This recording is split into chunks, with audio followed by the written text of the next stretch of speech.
Friends, তোমাদেরকে আজকে আমি খুবই সহজে পসেসিভ প্রোনাউন আর পসেসিভ অ্যাডজেক্টিভের মধ্যে যে ডিফারেন্সটা আছে সেটা বুঝিয়ে দেবো। দেখো, শুধু মনে রাখবে পসেসিভ কথার অর্থ হচ্ছে অধিকার।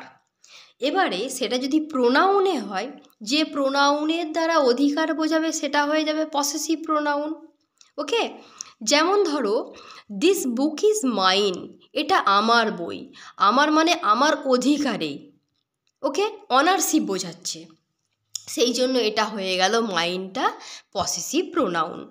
আর পসেসিভ অ্যাডজেক্টিভটা কি না, যে অ্যাডজেক্টিভের দ্বারা অধিকার বোঝাবে সেটাই হয়ে যাবে পসেসিভ অ্যাডজেক্টিভ। যেমন ধরো, দিস ইজ মাই বুক। এই যে বুকটা নাউন, নাউনকে কোয়ালিফাই করছে কোন ওয়ার্ডটা? এই মাই ওয়ার্ডটা। ওকে, আমার বই, তাহলে বইটা নাউন, নাউনকে কোয়ালিফাই করছে মাই, আমার বই অধিকার বোঝাচ্ছে, সেই জন্য এটা হয়ে গেল পসেসিভ অ্যাডজেক্টিভ। তাহলে পসেসিভ প্রোনাউনের সাথে পসেসিভ অ্যাডজেক্টিভের তফাৎটা কী হলো? পসেসিভ অ্যাডজেক্টিভ অধিকার বোঝাবে কিন্তু নাউনকে কোয়ালিফাই করবে, আর পসেসিভ প্রোনাউনও অধিকার বোঝাবে কিন্তু সেটা হবে প্রোনাউন, অ্যাডজেক্টিভ হবে না।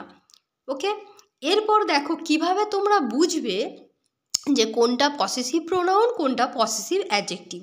নর্মাল যে প্রোনাউনগুলো আছে, যেমন ধরো আই প্রোনাউন, এর পসেসিভ প্রোনাউনটা কি না মাইন, তাহলে পসেসিভ অ্যাডজেক্টিভটা কি না মাই।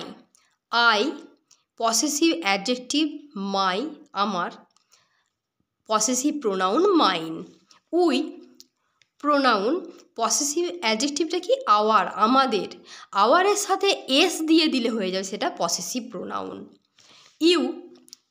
ইউ থেকে possessive adjective your, possessive pronoun কী হবে? এর সাথে এস দিয়ে দিতে হবে, ইয়োর্স।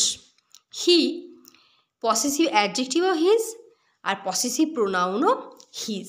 সি থাকলে হার পসেসিভ অ্যাডজেক্টিভ, কিন্তু এর সাথে এস দিয়ে দিলেই হয়ে যাবে সেটা পসেসিভ প্রোনাউন। দে পসেসিভ অ্যাডজেক্টিভ দেয়ার, এর সাথে এস দিয়ে দিলেই হয়ে যাচ্ছে দেয়ার্স। ইট এর possessive adjective it's, possessive pronoun it's, দুটোই একই। এরকম সহজ সিম্পল ট্রিক্স শিখতে হলে আমার চ্যানেলটা সাবস্ক্রাইব করুন। পুরো ভিডিওটা ভালোভাবে জানতে হলে অ্যাডজেক্টিভ সম্পর্কে আমার চ্যানেলটা সাবস্ক্রাইব করে দেখে নিন।